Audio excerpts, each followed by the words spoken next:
What's up, co-reporters, and welcome back to my channel. The pods are officially open again in two different countries for the first time. We've got Love is Blind Mexico and Love is Blind UK as well. I did tune into Love is Blind Mexico. To be honest with you, at first glance, I'm really disappointed in the lack of representation there, like for brown Mexicans.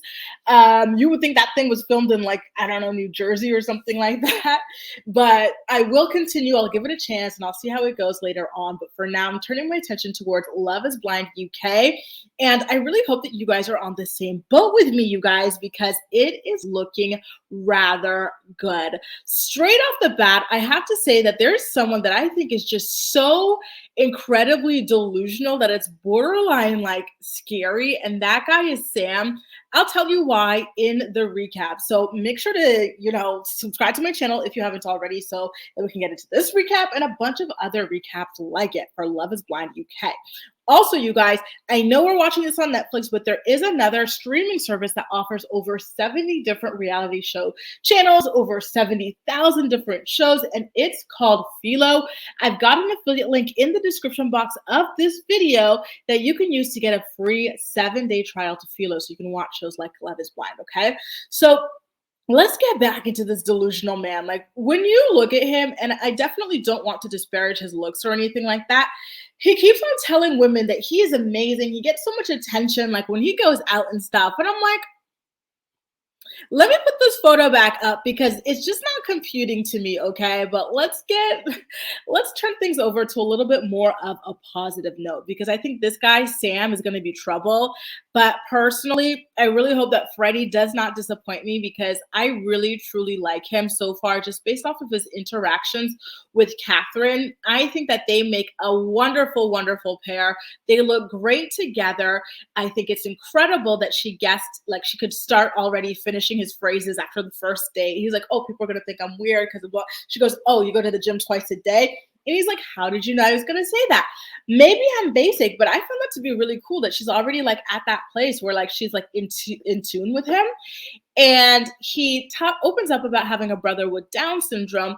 And lo and behold, Catherine teaches kids with Down syndrome how to swim. Like, come on now. That is just so serendipitous. I really, really like this couple. We're starting off strong. I'm seeing genuine connections already.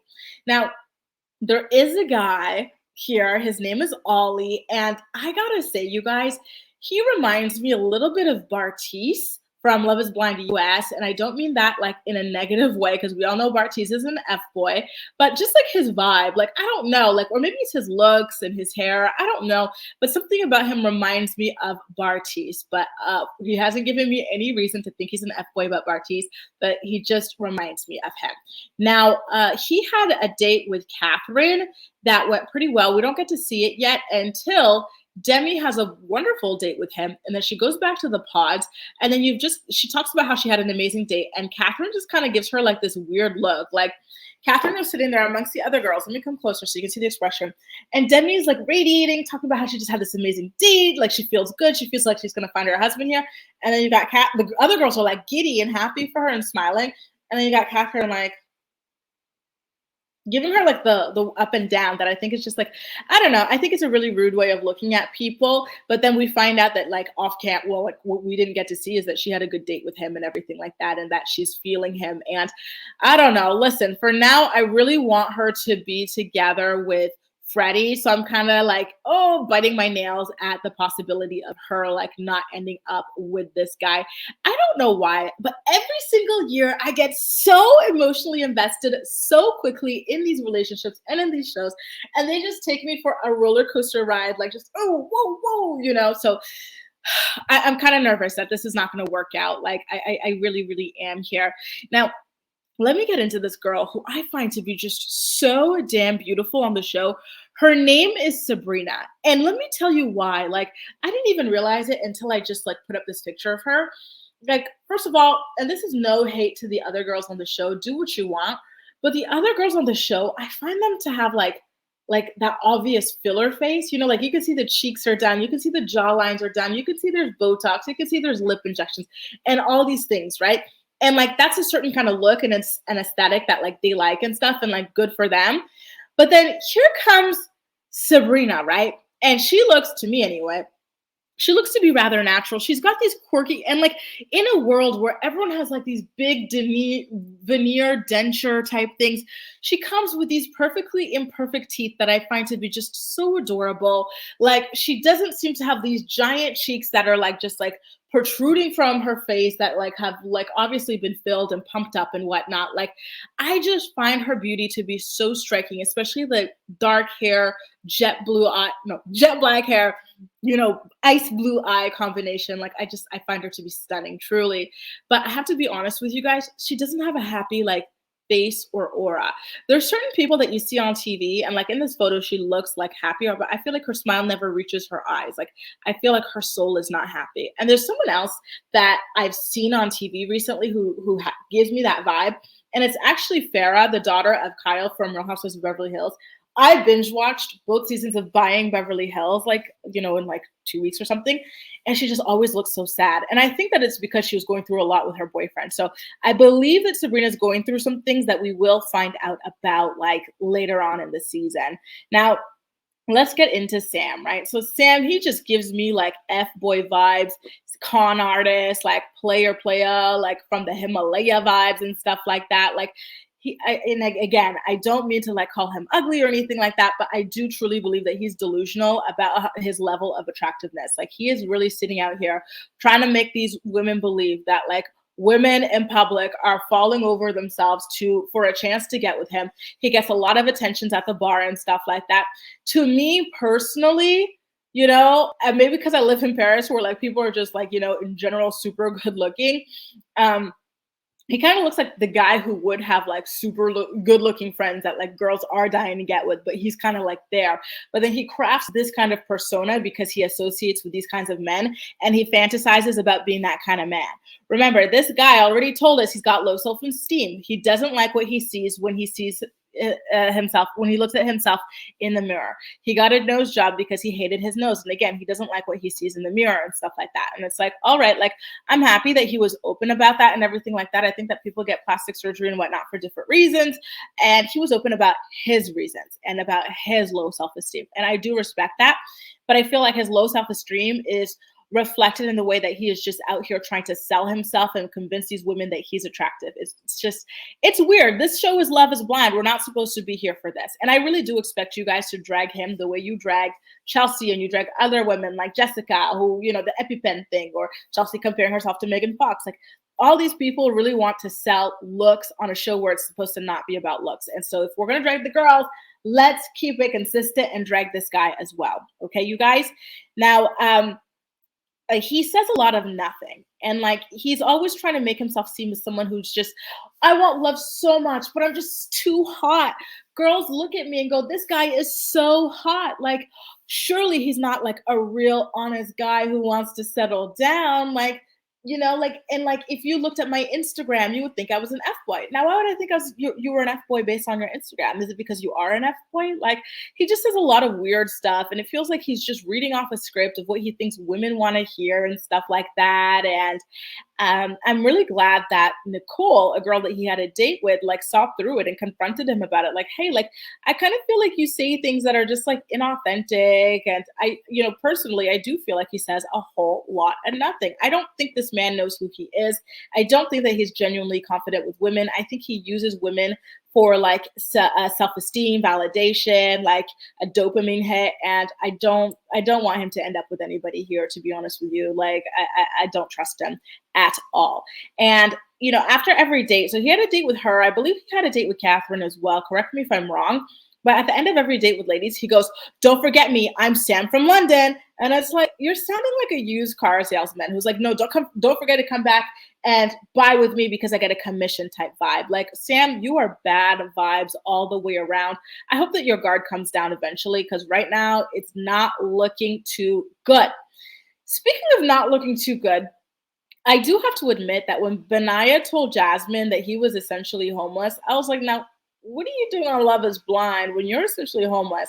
But I guess it was like a cheeky way to say that he is a more nomadic sort of a person. Like he will plant roots eventually, but for now, while he's young and he's like unattached, no children, no spouse. Like he wants to get the most out of those years, which I do encourage in people. So I am gonna like go ahead and give him the benefit of the doubt, though I was like, kind of like at first when he mentioned that. Now, let's get back to my beautiful Sabrina. She's connecting with a guy named Steven. Hey, Steven, I know looks could be deceiving, but I know I saw. Is it a light in you or a lot in you? Let me know, y'all. But I do love that song. And here he is. Listen, I do like Steven, you guys. I really, really do. And I like him for Sabrina. I think they have a lot in common. And I also think that they have a similar style. So after like their second time chatting, he pops up in a shirt that says 1% better every day. Like look at the full outfit down to the socks that the young kids are wearing. They're not wearing ankle socks like me, which reminds me I do have to go buy some like socks that go up to my shin to keep up. Uh, and so he's got like this cool like hipster b-boy kind of style. And then she's got this cool, like, female hipster, like, B-girl kind of style, indie kind of style. And I feel like they look really good together. I do believe that they will be attracted to each other. And that if you were to see these two out and about, you would think that they met naturally because they just fit visually. So I really, really hope that this works out, to be honest with you guys. And there is one kink, though, in their relationship, which is that Sabrina, like, she's not too keen on children. She's like, listen, I'm going to have kids down the road, but it's not the end all be all for me. And I'm so happy to see these kinds of girls represented more in TV and in Love is Blind and everything like that. Like, yeah, it's okay to want like marriage and like that kind of partnership without the kids. Like, it doesn't have to be a package deal. You know what I mean? And I'm happy to see her like, just saying that, owning that and everything like that. So kudos to her. But the problem is that Steven wants kids. And he kind of like was a little off-putting to me. And again, not to judge or anything like that, but he goes, like, I wrote it down. He says that he wants like a mini him. She's like, oh, like, he's like, yeah, like I kind of want a mini me, like my DNA. I'm like, okay, but for what reason? You know what I mean? I feel like a lot of times when people talk about wanting kids, it's kind of like, I want a mini me. I want my DNA. It's what you're supposed to do. I'd be a great this, or you know what I mean? It's like, okay, but like, let's keep digging. Let's keep digging into what this true motivation is, right? But I digress. That's a conversation for a different day. And I'm happy that Sabrina's there to kind of challenge that ideology that he's got. And maybe like he'll also challenge her ideology and make her more warm and open to the idea of having kids. And the ladies, sorry about you guys, I just slipped on my notes, but let me just say this, you guys. When Jasmine, remember how I said she confronted Sam about like his like weird like nothings that he says or like scriptedness or him trying overly hard to appeal to women and whatnot in his canned responses? Well, when she confronts him, this guy being a master manipulator, he goes, wow, you just gave me butterflies. Like, I like you. Jasmine, I hope that did not throw you off your game because you are onto him and he is trying to distract you so that you forget that this guy is not a good guy. Okay. And then there was like this other girl, by the way. Oh, and I forgot to get her picture. I really want to get her picture. Hang on. Like, she's this beautiful Asian woman and I definitely do want to have her represented. So give me a second to find her. Oh my God, you guys, guess what I just realized? When I was importing my photos, I mixed Jasmine up with Nicole. So this is Nicole. I've been calling her Jasmine this entire time and wondering why I don't have a photo of Jasmine. Oh my God, so sorry, you guys. Marbles for brains, I'm telling you. I'm so worn out. I just did Montreal for the weekend for a festival, Chiaga, and I'm still recovering.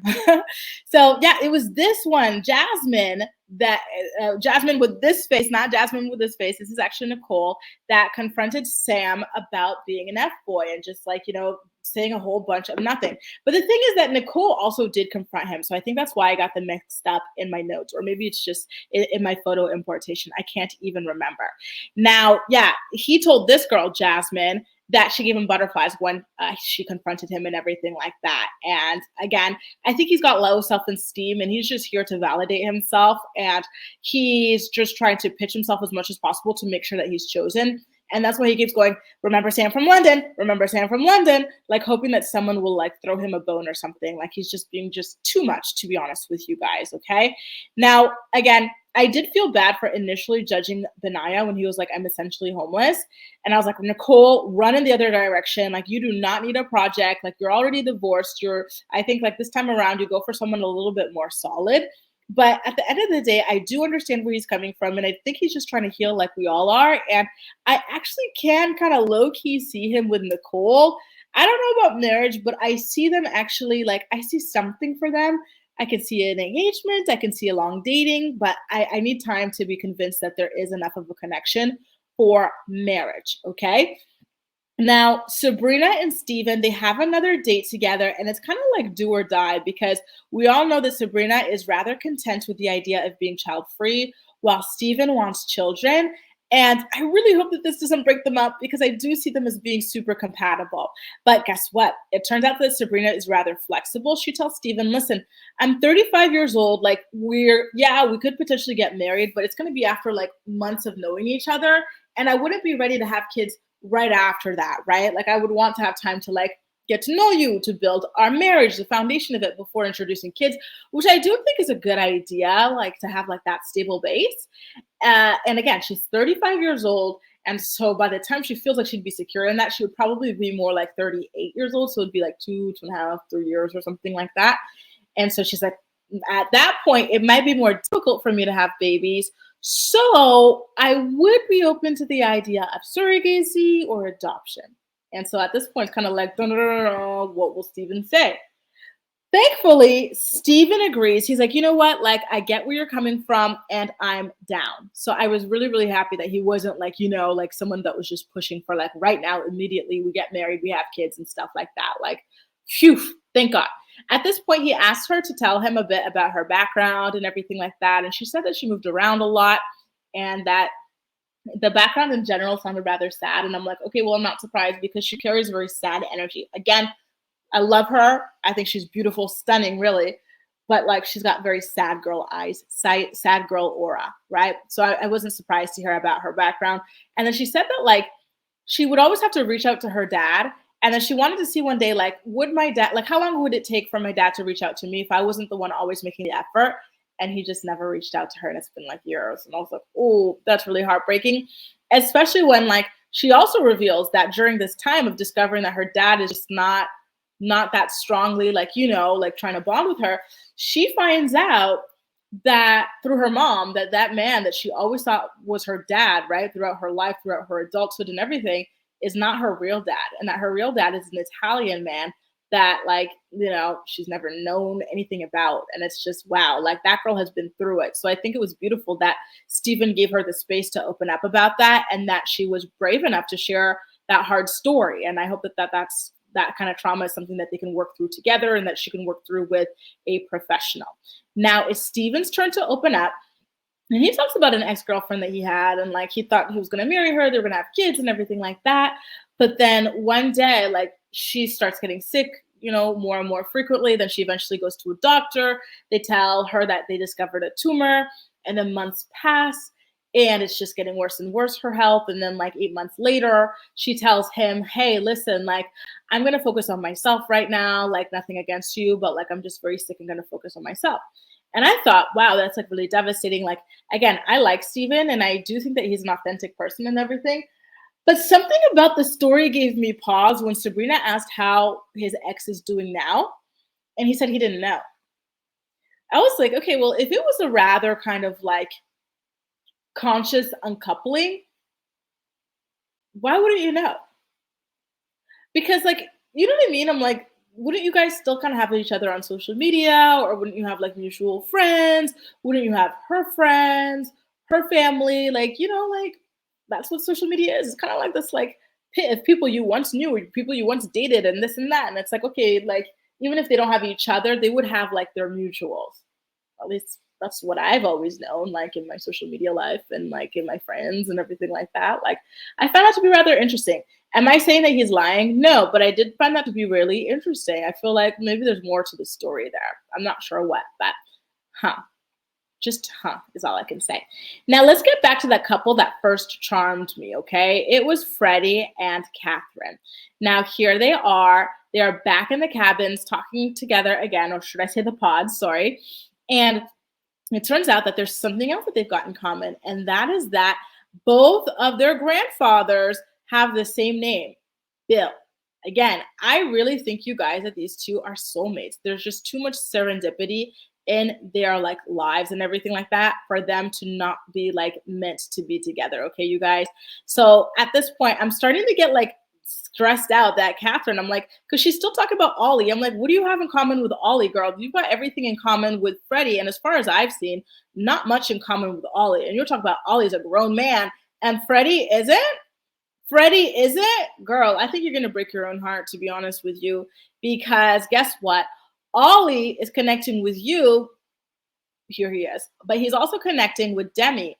And Ollie is not yet interested in keeping his option in like honing in on either one of you. He wants to keep his options open for as long as possible. To me, that would be something that turns me off. Freddy's here. He's ready, willing, and able to be your man. What are you waiting for? Right? Now, by the way, Demi realizes this, and she's actually the one that Ollie told that he's not yet sure between her and Catherine. And she's like, listen, Catherine's my friend and everything. I love her, but I'm here like to put myself, I got to put myself first, Julius. I got to put myself first.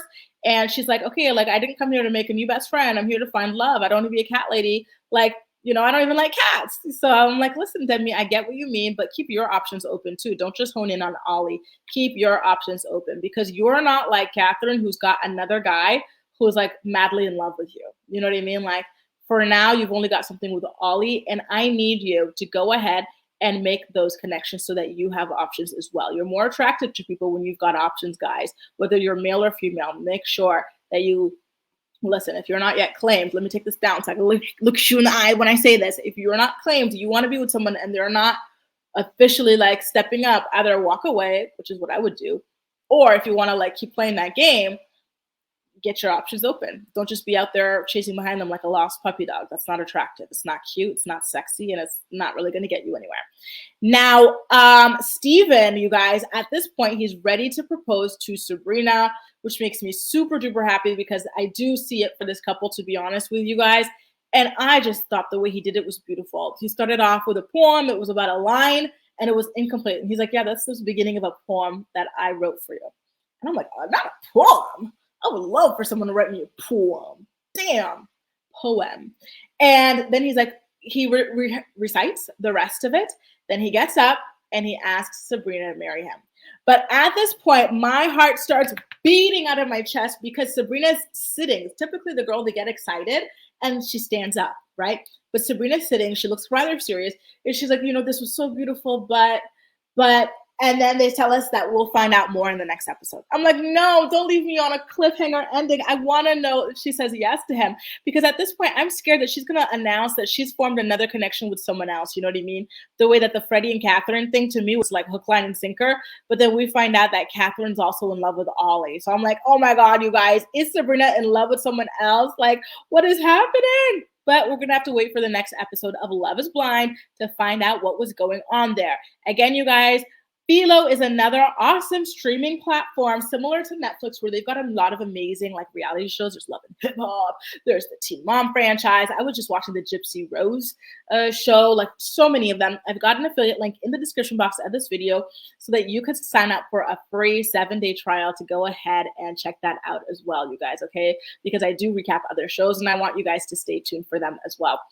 Make sure to subscribe to my channel if you haven't already. And let me know what you think about the first episode of Love is Blind UK. Please don't skip ahead with spoilers for the next episodes. I personally haven't seen it yet. I will be watching it now after I get this video up to you, but I haven't seen it yet. And I kind of want to go episode by episode, so please don't spoil it for now. Okay, you guys? Thank you so, so much. Can't wait to chat with you in the comments, and I'll see you soon in my next video.